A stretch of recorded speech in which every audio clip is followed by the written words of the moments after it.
नमस्कार मंडळी, स्वागत आहे तुमचं नवीन एका ब्लॉगमध्ये. कसे आहात सर्व? तर आजूबाजूला थोडासा तुम्हाला व्हॉइस येईल कारण ते भजन वगैरे चालू आहे आणि त्यामुळे ते बॅकग्राऊंडला तुम्हाला ऐकू येत असेल. आणि आज ऑफिसवरून यायला खूप जास्त लेट झाला होता. रूम वगैरे तर सेटअप झाला आहे, थोडाफार हाफ झाला आहे कारण गॅस वगैरे आणखीन बाकी आहे, तर ते पण लवकरच होईल. मग लेट खूप झाला होता कारण आता इथे मला ट्रान्सपोर्टला काही ऑप्शन नाही आहे.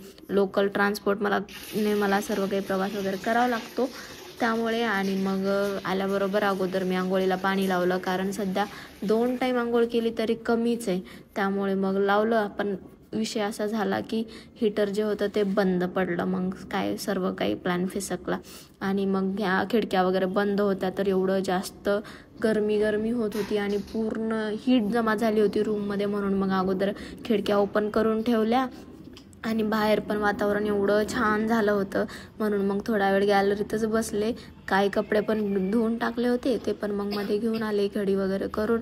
आणि वाऱ्याने तर काही कपडे खाली पण पडून गेले होते. आता मला थोडंसं इथे सेट व्हायला वेळ लागेल, सर्व गोष्टी जाणून घ्यायला, कुठं काय केलं पाहिजे सर्व काही. आणि ही गॅलरी मला खूप जास्त आवडते इकडची. इथं मी मुद्दामून आले, थोडा वेळ थांबले आणि इकडून झाडं पण जास्त आहेत त्यामुळे खूपच भारी वाटतं इथं. नंतर मग क्लिनिंग वगैरे ते चालू केली कारण डस्ट जो आहे तो आणखीनही निघतच चालू आहे निघणंच रूमचा नवीन कन्स्ट्रक्शनमुळे. म्हणून त्याला दररोज झाडून मारणं गरजेचंच आहे आणि आता एवढा छान फ्लॅट आहे तर क्लीन तर ठेवावाच लागेल. म्हणून मग मी दररोज क्लिनिंग करतीच आहे. आणि मस्त असं मग झाडून वगैरे घेतलं. तर बरेच जण विचारत होते की तू संभाजीनगरला होती, मग तू इकडे का शिफ्ट झाली पुण्याला? तर त्यांना मला हे सांगायचे की संभाजीनगर काही माझं प्रॉपर गाव नव्हतं. मी प्रॉपर लातूरची आहे आणि मी तिथे जॉबला होते. आता लास्ट 3 वर्षांपासून मी तिथं होते म्हणून सर्वांना असं वाटतं की मी तिकडची आहे. आणि मी तिकडचे ट्रॅव्हल ब्लॉग पण भरपूर बनवले होते म्हणून सर्वांनाच असं वाटत होतं की मी प्रॉपर तिकडची आहे, तिकडेच राहते. पण तसं नाही आहे, मी प्रॉपर लातूरची आहे आणि मी तिथे जॉबसाठी होते. पण आता 3 वर्ष हे खूप झाले होते तिथे जॉब करून, म्हणून मला जॉब स्विच करायचा होता. म्हणून मग मी पुण्याला जॉब सर्च करत होते आणि मी पुण्याला शिफ्ट झाले जॉबसाठी. जॉब चेंज केला म्हणून मग आता इकडे शिफ्ट झाली आहे. म्हणून मग इकडेच फ्लॅट पण घेतला. आणि आता यावेळेस माझी इच्छा अशी होती की खूप छान असा फ्लॅट घ्यायचा जिथे मला व्हिडिओज वगैरे सुंदर लाईटमध्ये शूट करता येतील. कारण अगोदरचा जो फ्लॅट होता तिकडचा संभाजीनगरचा तो खूप अंधार येत होता तिथे, म्हणजे अजिबात सूर्य असं येतच नव्हता, ऊन नव्हतं, काहीच नव्हतं. म्हणून तिथे मला असं बोर वाटायचं. पण आता हा फ्लॅट जो आहे तिथे 4ही बाजूने एवढा जास्त मस्त प्रकाश येतो, तुम्हाला व्हिडिओमध्ये ते दिसलंच असेल. सर्व काही खूप छान आहे या फ्लॅटमध्ये. मग पूजा पण केली आणि गुढीपाडव्याच्या शुभ मुहूर्तावर मी या फ्लॅटमध्ये राहायला पण आले, त्यामुळे मस्त वाटतंय. आणि तुम्हीसुद्धा खूप छान कमेंट्स केल्या कालच्या व्लॉगला, खूप छान रिस्पॉन्स दिला, त्याबद्दल तुमचेसुद्धा खूप धन्यवाद. असाच सपोर्ट कायम करत राहा. आणि मग आल्याबरोबर अगोदर मी भांडे वगैरे सेट केले कारण काल वॉश करून ठेवलेले भांडे तसेच होते.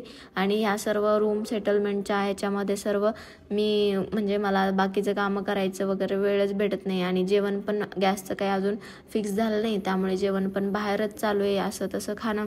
पण लवकरच मी स्वयंपाक पण बनवायला चालू करेल. आणि भांडे पण कालचे माझी फ्रेंड आली होती, ते पाणीपुरी वगैरे आणली होती तर ते भांडे पण तसेच होते. कारण मी सकाळी मला आता जॉबला पण लवकर निघावं लागतं. जरी मला 9ला जायचं असेल तरी मला 8लाच घरून निघावं लागतं. तर ते बस किंवा ॲटो हे ते पकडावं लागतं म्हणून मग खूप जास्त धावपळ होते.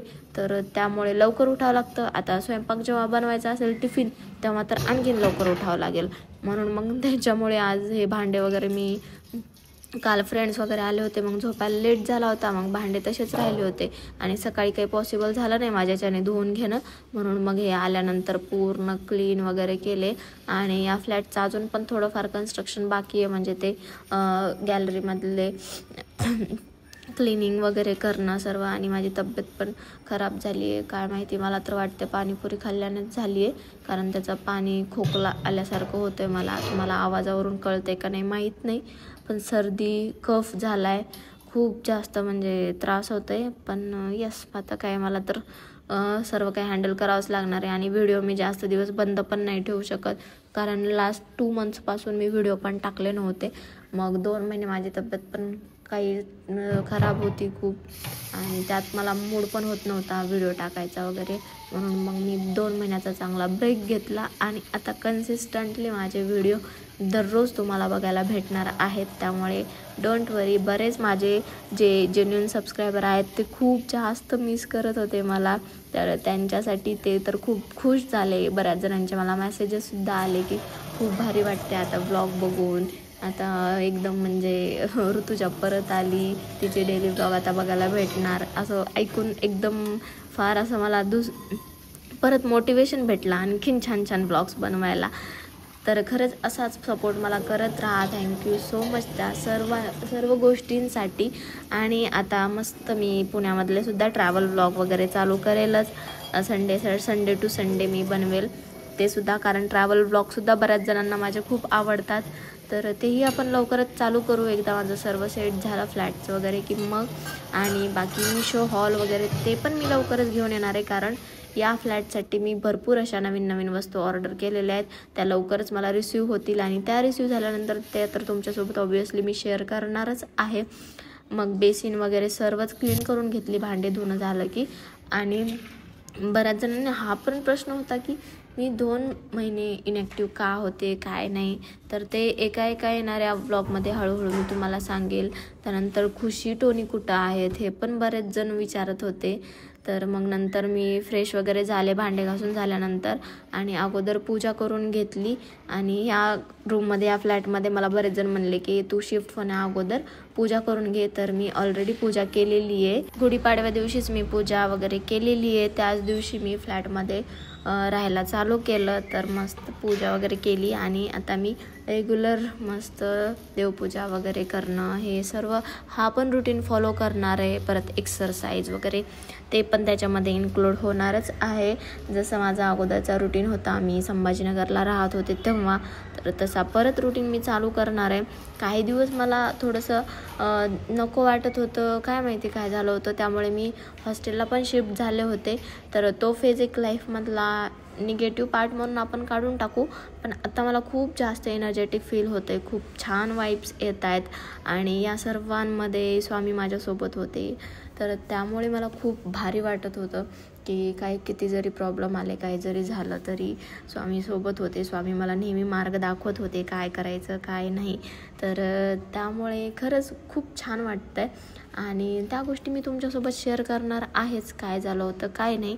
तर पण मी एवढ्या लवकर नाही सांगू शकत, थोडं एक करून एका ब्लॉगमध्ये तुम्हाला सर्व काही मी सांगत राहील. बाकी तुमच्या या क्वेश्चनचा आन्सर की मी पुण्याला का शिफ्ट झाले याचं आन्सर तर मी या ब्लॉग थ्रू तुम्हाला दिलेलं आहे. आणि बऱ्याच जणांना हा पण प्रश्न पडतो की मी जॉब काय करते, तर मी इलेक्ट्रिकल इंजिनियर आहे.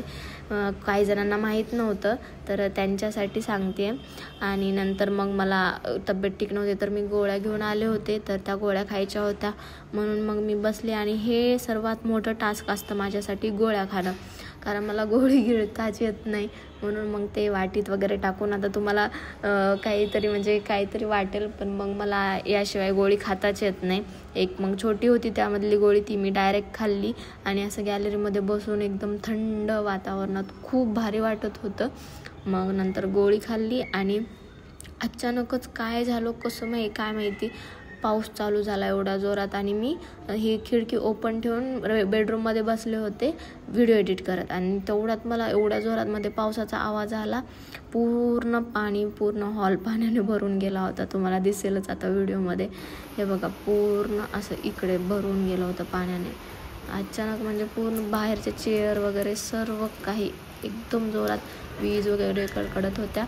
बघू शकता तुम्ही हवा पण कशी सुटली होती. मी तर खूप घाबरले आणि थोड्या वेळानं लाईट पण गेली होती, म्हणून मग मी तसंच बसले आणि नंतर काही शूटच केलं नाही. तर आजच्या ब्लॉगपुरते एवढंच. ब्लॉग कसा वाटला नक्की कमेंट करून सांगा. आपण भेटूया मग उद्याच्या ब्लॉगमध्ये आणि असाच सपोर्ट करत राहा. Thank you so much for watching. Okay bye, take care.